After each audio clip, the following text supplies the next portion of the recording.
কুম্ভে যেতে পারোনি বা কুম্ভ স্নান করতে পারোনি, পাপ দূরীভূত করতে পারোনি, আজকে কিন্তু সেই দিন যেই দিনে তোমরা এই ব্রত পালন করলে সমস্ত পূর্বকৃত পাপ দূরীভূত হবে।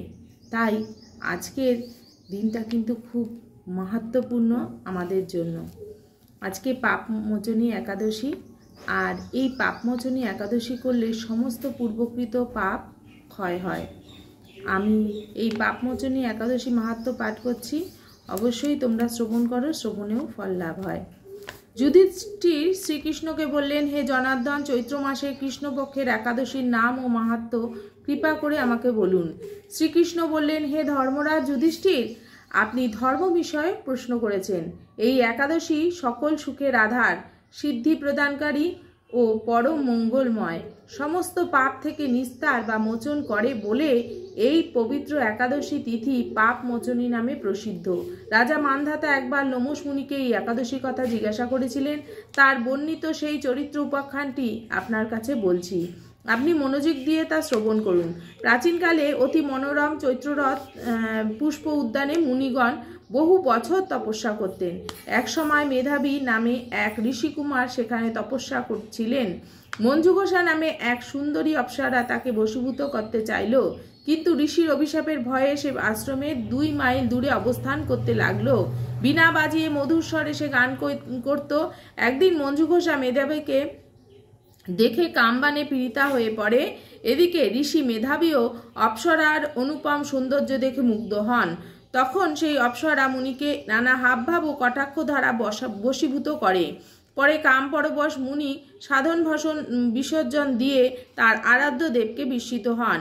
এইভাবে অপ্সরার সাথে কাম ক্রীড়ায় মুনি বহু বছর অতিক্রান্ত করল।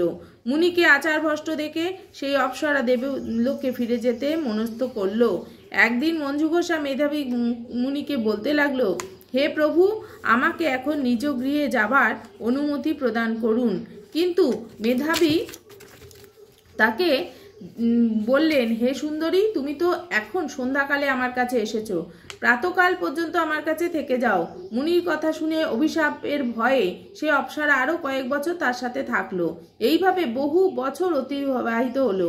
দীর্ঘকাল অপ্সরার সহবাসে থাকলেও মেধাবীর কাছে তা অর্ধরাত্রি মনে হলো। মঞ্জুঘোষা পুনরায় নিজ স্থানে গমনের জন্য প্রার্থনা জানালে মুনি বললেন, এখন প্রাতকাল, যতক্ষণ পর্যন্ত আমি সন্ধ্যা বন্দনা সমাপ্ত না করি ততক্ষণ পর্যন্ত তুমি আমার কাছে থাকো। মুনির কথা শুনে ঈষৎ হেসে মঞ্জুঘোষা তাকে বলল, হে মুনিবর, আমার সহবাসে আপনি যে কত বছর অতিবাহিত করেছেন তা একবার বিচার করে দেখুন। এই কথা শুনে মুনি স্থির হয়ে চিন্তা করে দেখলেন 56 বছর অতিবাহিত হয়ে গেছে তার। মুনি তখন মঞ্জুঘোষের প্রতি ক্রোধ পরবশ হয়ে বললেন, রে পাপিষ্ঠে, দুরাচারিণী, তপস্যার ক্ষয়কারিণী, তোমাকে ধিক, তুমি পিশাচী হও। মেধাবীর শাপে অপ্সরার শরীর বিরূপপ্রাপ্ত হলো। তখন সে অবনত মস্তকে মুনির কাছে সাপ মোচনের উপায় জিজ্ঞাসা করলেন। মেধাবী বললেন, হে সুন্দরী, চৈত্র মাসে কৃষ্ণপক্ষিয়া পাপমোচনী একাদশী সর্বপাপ ক্ষয়কারিণী।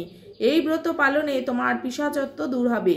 পিতার আশ্রমে ফিরে গিয়ে মেধাবী বললেন, হে পিতা, এক অপ্সরার সঙ্গদোষে আমি মহাপাপ করেছি, এর প্রায়শ্চিত্ত কি তা কৃপা করে আমায় বলুন।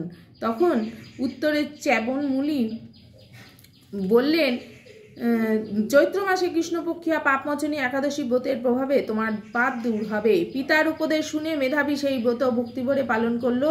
তার সমস্ত পাপ দূর গেল। পুনরায় তার তপস্যার ফল তিনি লাভ করলেন। মঞ্জুঘোষাও এই ব্রতে পালনের ফলে পিশাচত্ব থেকে মুক্ত হয়ে দিব্য দেহে স্বর্গে গমন করল। হে মহারাজ, এই পাপ মোচনী একাদশী পালন যে করেন তাদের পূর্বকৃত সমস্ত পাপ ক্ষয় হয়। এই ব্রত পাঠ ও শ্রবণে সহস্র গোদানের ফল লাভ হয়।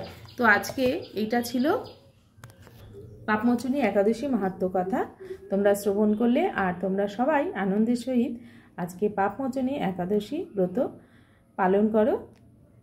খুব সুন্দর একাদশী আজকে। সবাইকে হরি বল।